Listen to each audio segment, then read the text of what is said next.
My children were coming. They called me from Tamale. They are on the way. And I was waiting. They weren't coming. So I took my Bible, sat in the car, went to church. I was getting ready to go and speak in the morning session when I was told there was an accident, and it was a bad one. And then they told me that 4 people had died on the spot. And that was like, the world has almost come to an end. So I told the ushers, give me my Bible. And I picked up the microphone and I went in and preached. Then I came out. And then the police commander came in and gave me the details of what happened. And then they came together and informed me that we had lost 6 of the people. There were 7 in the car. We had lost 6. 2 of them were my biological daughters. And the other 4 were members who are very, very close to my heart. So when the news broke, it was like my whole world had come to an end. Because I loved my children and I loved them very dearly. And those 2 girls meant like the whole world to me. I would give up anything to have them, including even what I'm doing now, which I call ministry. If I had to resign and sit down and not preach and just have my 2 daughters and my 4 other members, I would gladly do that. But they were gone. And the suggestion initially was, you can't preach in this state. But I asked a very basic moral question.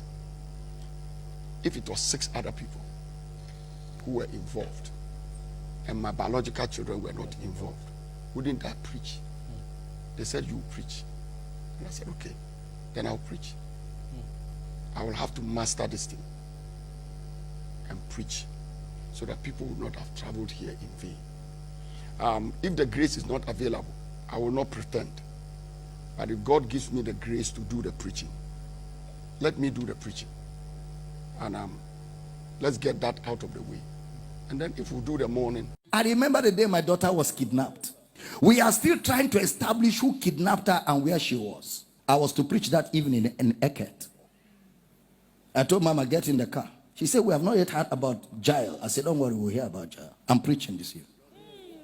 My heart broken. My body was like water. My system was totally finished. Because I love my children. My whole body was weak. But I knew I had to preach. We got in the car, we drove to Eket. When I got there and saw the crowd, I forgot that I have an issue. I came out and preached for 1 full hour. Prayed for everybody. After I left the pulpit, the feelings came back. I entered the car, told Mama, don't worry, it will be okay. Because we're committed to this. We stay in ministry in and out of season. Eventually, she's released. She came back home, and she's still there, and ministry is still going on.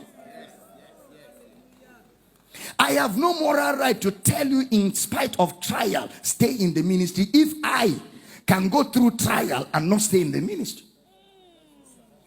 Sometimes you see us come out brazen like this. You don't know what we're going through too.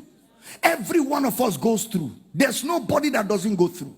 There's nobody. You see me smile and I'm happy all the time. I go through things. I go through trials. But I have made up my mind. I will not create a worship center for trials. No, no, no. I will not worship trials. There is only one person I worship, and him only I serve. His name is Jesus, the lover of my soul. When I go through the fire, he's with me in the fire. When I go through the waters, he's with me in the waters. No temptation has taken you, but such as is common to man. And God is faithful. He will not allow you to be tempted above what you can handle. And he will, with the temptation, make a way of escape. Ladies and gentlemen, there will always be a way of escape. Higher. There will always be a way of escape. The devil